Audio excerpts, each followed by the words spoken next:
Abundance का मतलब होता है संपन्नता। आपके जीवन में वह सब चीज़ आए जो आप चाहते हो सुख और शांतिपूर्वक जीने के लिए। और मैनिफेस्टेशन का मतलब एग्जैक्ट पैरेलल वर्ड हिंदी में नहीं है, लेकिन उसका मतलब होता है आप अपने जीवन में कुछ पाना चाहते हो, कुछ चीज़ें आपके जीवन में लाना चाहते हो, तो वह है मैनिफेस्टेशन। जब वह चीज़ें आपके जीवन में आती है तब है वह मैनिफेस्टेशन। हमारे आध्यात्मिक जीवन में यह किस प्रकार बाधाएं बनते हैं। जब आपके जीवन में कुछ कमी हो, सपोज किसी के पास पैसे की कमी हो, तो वह हमेशा उसी के बारे में सोचेगा कि मैं और ज़्यादा पैसा कैसे कमाऊं ताकि मैं आराम से जी सकूं। जब उसका ध्यान पूरी तरह ज़्यादा पैसा कमाने में है, तब वह ध्यान नहीं कर सकता, आध्यात्म के बारे में नहीं सोच सकता। और दूसरी कोई भी चीज़ों की कमी हो जो जीवन ठीक तरह से जीने के लिए आवश्यक है, वह नहीं मिले, तब वह उसी में उलझा रहता है और वह आध्यात्म के तरफ ध्यान नहीं दे सकते। हिंदी में वैसी कहावत है ही, भूखे भजन न हो गोपाला। जब आप भूखे हो, पेट भरा नहीं है, तब भगवान का भजन नहीं हो सकता। उसी प्रकार आपके जीवन में कुछ कमी है तो आप आध्यात्म के तरफ जाने में सक्षम नहीं होंगे और उसके तरफ आप जा भी नहीं सकेंगे। ऐसी बात नहीं है कि जिनके पास पैसा नहीं है वह लोग आध्यात्म के शिखर नहीं छुए हैं। नहीं, भारत में ऐसे बहुत लोग हुए हैं जिन्होंने आध्यात्म के शिखर छुए हैं, लेकिन वह बहुत पैसे वाले नहीं थे। रादर होता यही है कि जो पैसे वाला नहीं है वही ज़्यादा आध्यात्मिक प्रोग्रेस में जाता है, लेकिन इसमें थोड़ा फ़र्क है। इतिहास में जब हम देखते हैं जिन्होंने आध्यात्म का शिखर छुआ, उनको पैसा हमें मिले ऐसी चाहत भी नहीं थी। उनका पूरा फोकस, पूरा डेडिकेशन आध्यात्मिक प्रगति पर ही था। कई लोग ऐसे थे, उन्होंने घर दार छोड़ दिया था, और कभी कोई घरदार में रहता भी था तब भी अलूफ रहता था। घर के कामकाज में फर्स्ट प्रायोरिटी नहीं थी। उनकी फर्स्ट प्रायोरिटी आध्यात्मिक प्रगति ही थी। लेकिन आज के ज़माने में इस प्रकार करना बहुत मुश्किल भी होगा। और दूसरी बात यह भी आती है, जब आप आध्यात्मिक प्रगति करना चाहते हो तो आपके लिए दूसरा कोई कमाकर क्यों दे। आप आध्यात्मिक प्रगति करना चाहते हो तो आप ही करो, आप ही कमाओ, आप ही खाओ। पुराने ज़माने में जॉइंट फैमिलीज़ भी थी। कोई 10-15 लोग जो कमाने वाले हैं उसमें से किसी एक ने नहीं कमाया तो भी फर्क नहीं पड़ता था।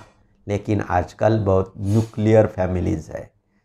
यदि मेन ब्रेड अर्नर आपके फैमिली का वही कमाए नहीं, तब घर में बहुत कलह होगी। आपका पार्टनर या आपकी पार्टनर भी आपको ताने देते रहेगी कि आप कुछ कमाते नहीं हैं, बस भजन करते रहते हैं। तो यह भी चीज़ ठीक नहीं है। तो आज के ज़माने में आध्यात्मिक प्रगति भी करनी है, तब अबंडेंस होना ज़रूरी है। और यह अबंडेंस सिर्फ पैसे का ही हो, यह ज़रूरत नहीं है। पैसे का अबंडेंस, पैसे की संपन्नता ज़रूरत है ही, साथ में आपका हेल्थ भी ठीक हो, आपको लोगों से आदर भी मिले, आपको जीवन की सभी ज़रूरतें जब पूरी हुई ऐसा लगता है, तब आप और कुछ खोजने के लिए निकल चलते हैं, जिसमें आपको और आनंद मिले। और वही क्षण है जब आप आध्यात्म की तरफ मुड़ते हैं। प्रश्न भी ये आता है कि ये कमियां क्यों आती है। जैसे पैसे की कमी, किसी को रहती है पैसे की कमी, किसी को प्रॉब्लम रहता है कि उन्होंने कुछ प्रॉपर्टी ली है और वो प्रॉपर्टी पैसा दिया है लेकिन प्रॉपर्टी का हस्तांतरण नहीं हुआ है, या एक ही प्रॉपर्टी 2-4 लोगों को दी गई है और इनका पैसा फंस गया है, पैसा भी वापस नहीं मिल रहा और प्रॉपर्टी भी नहीं मिल रही है। कुछ लोगों का प्रॉब्लम जॉब का हो सकता है कि किसी को बहुत प्रयास करने के बावजूद भी जॉब नहीं मिल रहा, या किसी का प्रॉब्लम हो सकता है कि वह बिजनेस करना चाहते हैं लेकिन वह होता ही नहीं, और किसी प्रकार वह खोलते हैं बिजनेस तो बिजनेस चलता नहीं है। इस प्रकार अनेक अनेक समस्याएं आती है, और जब ऐसी समस्याएं आती है तो व्यक्ति का अपने संसार में ज़्यादा उलझन पैदा हो जाती है उनकी, और वह आध्यात्म के तरफ ज़्यादा ध्यान नहीं दे सकता। लेकिन ये चीज़ें आती ही क्यों है? यह चीज़ें आती है आप ही की वजह से। एक बात ध्यान रखिए, जो भी आपके जीवन में आ रहा है, हो रहा है, अच्छी चीज़ें हो या बुरी चीज़ें हो, वह सभी चीज़ें आप ही ने अपने जीवन में लाई है, क्योंकि आप ही अपना जीवन क्रिएट करते हो अपने विचारों से, अपने कार्यों से। यह नहीं होता कि आपके जीवन में कोई चीज़ें दूसरा लाएगा, अच्छी हो या बुरी हो। हाँ, कोई आपको गिफ्ट दे सकता है, लेकिन वह भी हम ऐसा कह सकते हैं, वह गिफ्ट आपको मिली, वह आपके ही भाग्य से मिली। उसने दिया इसलिए आपको मिली ऐसा नहीं, आप वह डिज़र्व करते थे, आप वो चाहते थे, आपने वह मैनिफेस्ट किया था, इसलिए वह आपको गिफ्ट मिली। तो इस प्रकार आपके जीवन में जो भी चीज़ें होती है, इवन सपोज आपका पार्टनर, उनके साथ आपकी बनती नहीं, हमेशा अनबन होती है, या पड़ोसी से अनबन होती है, वह भी आप ही ने मांगा है। जब आप जन्म लेते हो, जन्म लेने के पहले आपको यह सब बताया जाता है कि जहाँ आप जन्म ले रहे हो वहाँ क्या होने वाला है, आपका पार्टनर कौन रहेगा, आपके पड़ोसी कौन रहेंगे, क्या क्या चैलेंजेस जीवन में आएंगे, और तब आप यह चैलेंजेस एक्सेप्ट करते हो कि यस, ये चैलेंजेस है तो मैं उनको ओवरकम करूँगा। इस चैलेंजेस के साथ आप आते हो, लेकिन जन्म लेने के बाद आप भूल जाते हो और फिर रोते रहते हैं कि मेरे जीवन में यह क्यों हुआ।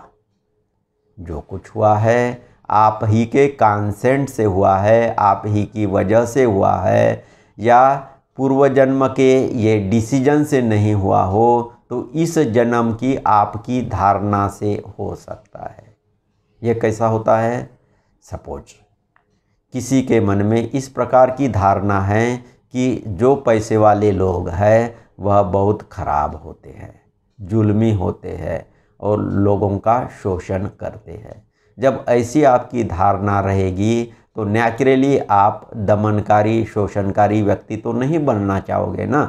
तो इसलिए आप क्या करोगे? आप गरीब रहना पसंद करोगे, कम पैसे वाले रहना पसंद करोगे, या किसी की शादी नहीं हो रही है।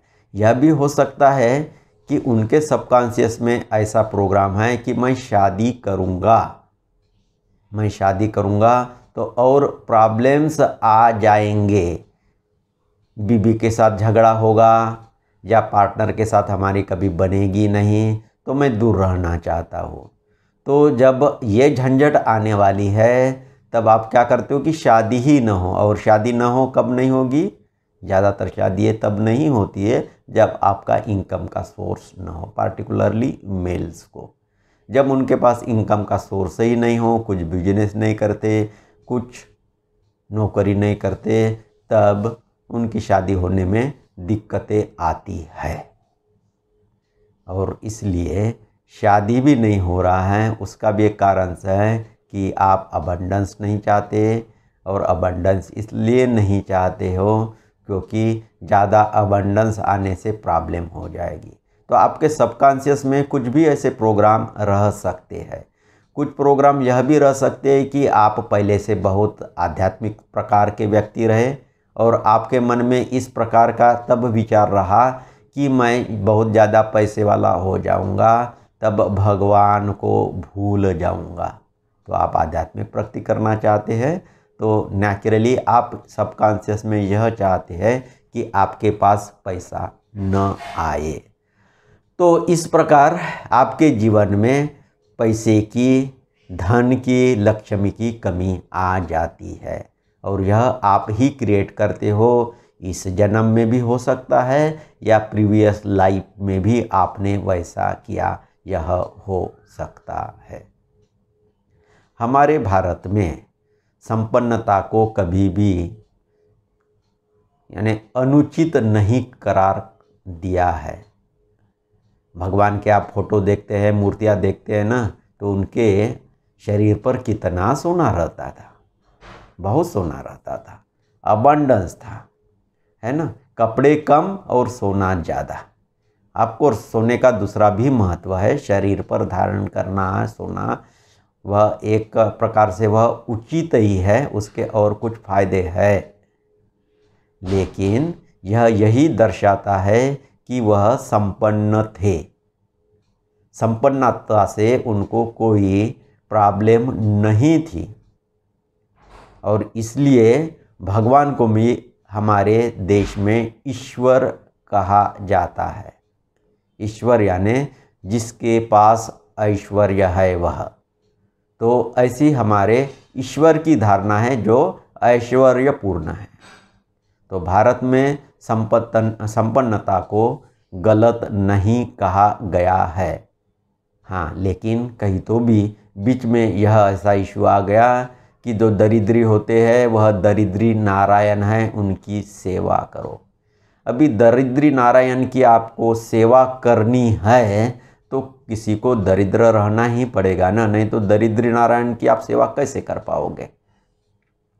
तो इस प्रकार की धारणाएं गलत है।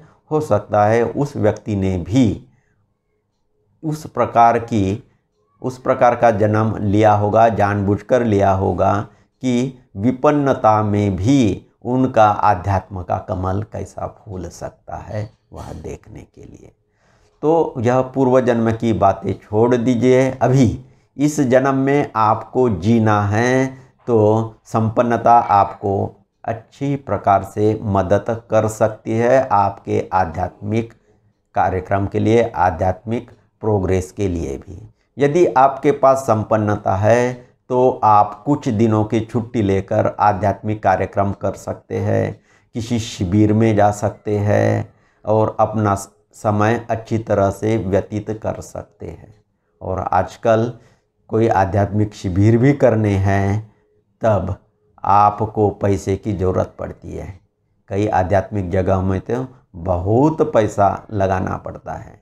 जब मैं जॉब कर रहा था शुरू में, तब कुछ आध्यात्मिक प्रोग्राम मैं करता था, तब उधार लेकर मुझे आध्यात्मिक प्रोग्राम अटेंड करने पड़ते थे। खैर, हमारे यहाँ अभी आप जो भी आध्यात्मिक प्रोग्राम कर रहे हैं वह हमेशा फ्री में ही रहते हैं और आप लोगों के जो लोग पार्टिसिपेट करते हैं उनके फीडबैक से तो यही लगता है कि उनको इससे बहुत फ़ायदा हो रहा है। तो इस प्रकार के जो आपके सबकॉन्शियस बिलीफ है जिसकी वजह से आप संपन्न नहीं हो रहे हैं, तब आपको क्या करना होगा, आपको थीटा लेवल में जाना होगा और थीटा लेवल में जाकर इस प्रकार के जो आपके सबकॉन्शियस बिलीफ है जिसकी वजह से आपके जीवन में संपन्नता नहीं है, उन बिलीफ को निकालना पड़ेगा। और यह बिलीफ निकालना बहुत सिंपल बात है। हमारे इसी YouTube चैनल पर पार्ट 1.7 जो मेडिटेशन बताया गया है उससे आप थीटा लेवल में आराम से प्रवेश कर सकते हैं। थीटा लेवल में प्रवेश करना itself is very blissful. Theta level is very blissful state. उस स्टेट में जाकर आप जो भी प्रोग्रामिंग करते हैं वह ठीक होता है, आपके जीवन में वह आ जाता है। आप अपने जीवन में कुछ लाना चाहते हैं तो भी आप थीटा लेवल में जाए। आप अपने जीवन से कुछ निकाल देना चाहते हैं, जो चीज़ें आप नहीं चाहते, कुछ सबकॉन्शियस बिलीफ, तो तब भी आप थीटा लेवल में जाकर उसको कर सकते हैं। अभी रही बात मैनिफेस्टेशन की। मैनिफेस्टेशन यानी जैसा मैंने अभी पहले बताया वह होता है आप अपने जीवन में कुछ लाना चाहते हो, कुछ क्रिएट करना चाहते हो। जैसा कोई चाहता है कि उनका बहुत अच्छा घर बने, अभी नहीं है, बहुत अच्छा घर बने। कोई चाहता है कि उसको बहुत अच्छी नौकरी मिले, कोई चाहता है कि उसको बहुत अच्छा पार्टनर मिले। आप जो भी जीवन में चाहते हो, इस प्रकार का मैनिफेस्टेशन चाहते हो, तब भी आपने थीटा लेवल में जाना है। और थीटा लेवल में जाकर आप इस प्रकार की चीज़ें आप मैनिफेस्ट कर सकते हैं। यह बहुत इजीली हो जाता है, क्योंकि जब आप थीटा लेवल में हो तब आप परमात्मा की शक्ति के साथ जुड़ जाते हैं। और परमात्मा ने ही जब आपको आशीर्वाद दिया, वही आपके संकल्प को पूरा कर रहा है, तब आपको किस चीज़ की कमी होगी। मैनिफेस्टेशन करते समय कुछ चीज़ों का हमें ध्यान रखना होगा। आप मैनिफेस्टेशन खुद अपने लिए ही कर सकते हो, किसी दूसरे के लिए नहीं। बहुत बार हमारे शिविरों में लोग आते हैं और उनकी रिक्वायरमेंट होती है, मैं मेरे बेटे के लिए कुछ जॉब चाहती हूँ। लेकिन जब बच्चों के लिए आप जॉब चाहती हो तब इसका मतलब आपका बच्चा तो बड़ा हो गया है, वो 20-22 साल का तो कम से कम है। तो उन्होंने खुद ही अपने लिए यह जॉब मांगना चाहिए, उन्होंने खुद ही क्रिएट करना चाहिए। हो सकता है कि उनके सबकॉन्शियस में ऐसा जॉब चाहिए ही नहीं है, उनके कुछ और संकल्पनाएं हैं, तो आप कैसे पूरे कर पाओगे। किसी के फ्री विल में आप इंटरफियर नहीं कर सकते हैं, पार्टिकुलरली जब आपके बच्चे 18 साल या उससे बड़े हो गए हैं। अभी वो आपके ऊपर डिपेंडेंट नहीं है, वह खुद अपने लिए सोच सकते हैं। वह नहीं सोच सकते तो वह उनका प्रॉब्लम है, तो आप उनके लिए कुछ मैनिफेस्टेशन नहीं कर सकते। हाँ, आप ध्यान में जाकर थीटा लेवल में जाकर उनके लिए अनकंडीशनल लव भेज सकते हैं। और आप अपने जीवन में कुछ परिवर्तन लाते हैं तो आपको देखकर आपके बच्चे भी आपका अनुकरण करने लगेंगे। तो मैनिफेस्टेशन के लिए यह बहुत ज़रूरी बात है। और दूसरी बात है, जो भी आप मैनिफेस्टेशन करोगे उसको विजुअलाइज करना पड़ता है। विजुअलाइज नहीं कर सकते तो कम से कम शुरू में इमेजिन नहीं करें कि आपके जीवन में वह सुंदर घर, वह सुंदर गाड़ी और वह सुंदर लड़की या लड़का वह आ गए हैं, वह अच्छा जॉब आपको मिल गया है। और यह अनुभव करते समय आपने अपने सभी पंचेंद्रियों से, इनर पंचेंद्रियों से उसको फील करना है। क्योंकि जब आप थीटा लेवल में जाओगे तो आपकी आंखें बंद रहेगी, तब आप बंद आंखों से ही अपने इनर पंचेंद्रिया है उनको फील करना होगा। ये कैसा आप फील करोगे, जैसा आपको घर का मैनिफेस्टेशन कर रहे हैं तो आप क्या कहोगे, क्या करोगे, बंद आंखों से ही आप घर को विजुअलाइज करोगे कि आपका घर बन गया है, आप अपने घर के कमरे में बैठे हो और बहुत खुश है। आध्यात्म में या मैनिफेस्टेशन में आपके फीलिंग्स का बहुत महत्व है। तो आप खुद को ही आप देखोगे कि आप बहुत खुश है अपने घर में, फिर आप देखोगे सामने से घर कैसा दिख रहा, घर में क्या फर्नीचर है वह देखोगे, तो आपने आँखों का यूज़ कर लिया। हो सकता है घर को आपने नया नया पेंट दिया है तो उसकी स्मेल भी आपको नाकों में आएगी। तो यह और हो गया। दूसरे नाक का भी आपने यूज़ किया। और फिर टेस्ट तो आप घर को नहीं कर सकते। ये देख सकते हैं आप कि आप अपने घर के डाइनिंग रूम में बैठे हैं और बहुत सुस्वादु भोजन कर रहे हैं, ये भी हो गया। फिर कानों से भी उसका कुछ, घर में कोई आया है तो बाहर की डोरबेल बज गई है, तो आप उस प्रकार से भी विजुअलाइज कर सकते हैं कि आप दरवाज़ा खोलने आगे चले गए हो। और आखिर में है टच, घर को आप टच करके तो फील कर ही सकते हैं। तो इस प्रकार से पांचों पंचेंद्रियां आपने यूज़ कर ली और उसको अच्छी तरह से आपने फील किया, तब मैनिफेस्टेशन ज़रूर होता है।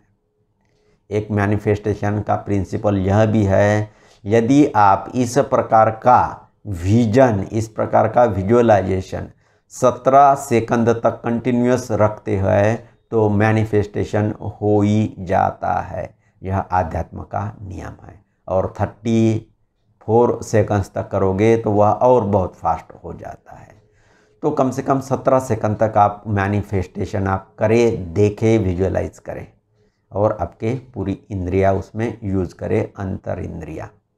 हो सकता है कुछ मैनिफेस्टेशन करने के लिए आपको पांचों इंद्रियों का उपयोग नहीं कर पाएंगे, तो कोई बात नहीं, आप विजुअलाइजेशन का या जो भी इंद्रिय आप यूज़ कर सकते हैं, इंटरनल फीलिंग्स यूज़ कर सकते हैं, वह आप यूज करें। किसी को जॉब चाहिए तो वो क्या करेंगे, थीटा लेवल में जाकर जैसा इंस्ट्रक्शंस दिया था उस प्रकार से, तो क्या करेंगे, बंद आंखों से वह देखेंगे कि उनको जॉब मिल गई है और वह उस जॉब में बहुत खुश है। वो कार्य कर रहे हैं और उनको अच्छी तनख्वाह भी मिल रही है, बाकी लोग हैं उनको मिलने के लिए भी आ रहे हैं, या उनके सहपाठी है उनके साथ भी उनकी चर्चा भी हो रही है। तो इस प्रकार से आपने फील करना है। और जब आपको पार्टनर की मैनिफेस्टेशन करनी है तो जो आपको क्वालिटीज़ चाहिए उनमें वह आप लिस्ट आउट कर सकते हैं। जैसे क्या एज होगी, क्या एजुकेशन होगा, क्या हाइट होगी, रूप कैसा होगा, कुछ उनको जॉब होना चाहिए, नहीं होना चाहिए। पार्टिकुलरली जेंट्स के लिए बोल रहा हूँ, लेडीज़ तो चाहेगी कि उनको जॉब होना चाहिए या बिजनेस होना चाहिए। तो इस प्रकार से आप वो विजुअलाइज करें और थीटा लेवल में जाकर वो मैनिफेस्टेशन करें। परमात्मा से प्रार्थना कर रहे, परमात्मा आपसे प्रार्थना है कि मेरे जीवन में यह चीज़ आ गई है, मैनिफेस्ट हो गई है। और जब ऐसा आप करोगे तो परमात्मा की दिव्य शक्ति आपके बीइंग में बहने लगेगी। फिर आप धन्यवाद भाव से भर जाए और कहे thank you, it is done, it is done, it is done. और कुछ सेकंड्स तक वो फील करते रहे, वो ऊर्जा बह रही वो फील करते रहे, विजुअलाइज भी करे और फिर कुछ देर के बाद उसे छोड़ दे। उसके बाद उसके बारे में ज़्यादा विचार नहीं करना है। फिर जीवन में जैसे भी आपके जीवन में क्षण आते हैं, कुछ चांसेस आते हैं, उसके ऊपर आपने कार्य भी करना है। नहीं तो आपने सिर्फ इस प्रकार से मेडिटेशन किया और जिंदगी में उसके ऊपर जब आपको चांस मिलता कुछ कार्य नहीं किया, तब वह भी ठीक नहीं है। एक व्यक्ति था, उसको लॉटरी की ज़रूरत थी, उसके पास पैसा नहीं था, तो वह चाहता था कि उसको लॉटरी लग जाए। तो वह हर दिन भगवान से प्रार्थना करता था, भगवान मुझे लॉटरी लगा दो, मुझे लॉटरी लगा दो, मुझे लॉटरी लगा दो। भगवान उसका सुनता था लेकिन कुछ जवाब नहीं देता था। लेकिन ये बार बार उनको भगवान को गुहार लगाता था, पार्टिकुलरली रात को सोते समय। तो भगवान भी एक दिन परेशान हो गए उनकी बातें सुन सुनकर। फिर उन्होंने बोला, भगवान ने आकर, अरे भैया तुम हमेशा मुझसे लॉटरी लगाओ कहते हो, कम से कम लॉटरी का टिकट तो खरीद लो, तब मैं लगवाऊंगा ना। तो ऐसी बात होती है, जब आप मैनिफेस्टेशन करते हो तो आपके जीवन में चांसेस आ जाते हैं, उसके ऊपर आपने कार्य करना है और हमेशा पॉजिटिव रहना है। ओके, मैं यही चाहता हूँ कि आप थीटा हीलिंग का उपयोग करके अपने जीवन में अबंडेंस लाए, संपन्नता लाए और खुश रहे, और आपका मैनिफेस्टेशन भी बहुत अच्छी तरह से आपके जीवन में अवतरित हो। All the best. Thank you.